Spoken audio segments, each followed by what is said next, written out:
If you're 50 or older and worried that retirement planning has passed you by, think again.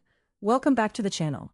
And if you're serious about building wealth in your second act, hit that subscribe button because we're covering strategies that could change your financial future. The concept of a dividend reboot is simple yet powerful. It's about deliberately shifting your investment focus to dividend-paying stocks and funds, starting right now at 50 or beyond. Why does age 50 matter? Because you have roughly 15 to 20 years before traditional retirement. And that window is actually perfect for building substantial passive income. The math works differently when you're 50 than when you were 30. At 50, you're not building from zero. You likely have some capital, some savings, maybe a house with equity. What you need now isn't aggressive growth as much as it is reliable, growing income. That's where dividends come in. A dividend reboot means systematically converting your existing portfolio or redirecting new contributions toward companies and funds that pay regular cash distributions. These distributions, paid quarterly or annually, can be reinvested to compound your wealth or taken as immediate income during retirement. Let me walk you through the framework. First, assess what you currently own. Pull up your brokerage account and honestly evaluate your holdings. Are they growth-focused tech stocks that don't pay dividends? Are they bonds that yield almost nothing? Are you scattered across too many positions? Write it down. This clarity is your starting point.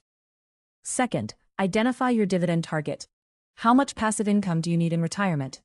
If you want $30,000 annually from dividends, and you're looking at average dividend yields of 3 to 4%, you'd need roughly $750,000 to $1 million in dividend-paying investments.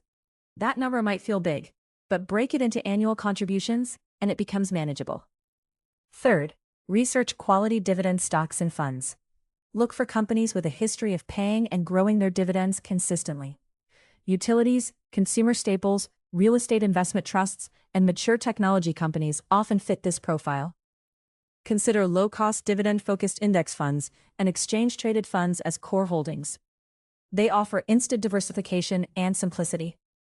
Fourth, set up automatic reinvestment. Most brokerages allow you to automatically reinvest dividends back into the same security. This amplifies compounding. $500 in annual dividends reinvested at a 3% yield generates an extra $15 next year, then more the year after. Over 15 years, that compounding effect is substantial.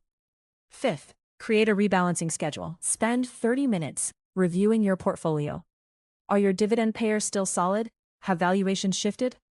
Rebalance to maintain your target allocation. This discipline prevents emotional decisions and keeps you on track. Sixth, consider your tax situation. Dividend income is taxed, though qualified dividends typically receive preferential tax treatment. If you have significant dividend income, work with a tax professional or use tax-advantaged accounts like IRAs if you haven't maxed them out. Seventh, stay the course through market noise. Markets fluctuate. Some years dividends might temporarily fall, but historically, dividend-paying companies have outperformed over long periods. Your 50-year-old brain knows volatility happens. Don't panic sell. The dividend reboot works because it aligns with where you actually are in life. You're not trying to turn $10,000 into $1 million through speculation. You're building a machine that generates cash flow from capital you've already accumulated. That's sustainable. That's real. And it's achievable between now and when you truly retire. The beauty of this strategy is that it works whether the market goes up or down. If stocks rise, your dividend-paying holdings appreciate in value. If they fall, you're collecting the same or growing dividend payments while prices are lower, making reinvestment cheaper. Either way, you win. Many people starting this journey at 50 report feeling empowered within a year or two once they see the actual dividend deposits hitting their account. That psychological shift from "I hope my portfolio grows" to "my portfolio is paying me" is transformative. If you found this framework valuable, please like this video. It genuinely helps others discover these strategies. Now, before you go, I want to hear from you in the comments. What's holding you back from implementing a dividend strategy right now? Is it uncertainty about which stocks to pick, concern about having enough capital, or something else entirely? Drop your honest answer below, because your comment might spark insights for others watching. And if you haven't already, subscribe to the channel. We're building a community focused on realistic, actionable financial strategies for the second half of life. Your dividend reboot starts today. Let's build it together. The concept of a dividend reboot is simple yet powerful. It's about deliberately shifting your investment focus to dividend-paying stocks and funds, starting right now, at 50 or beyond.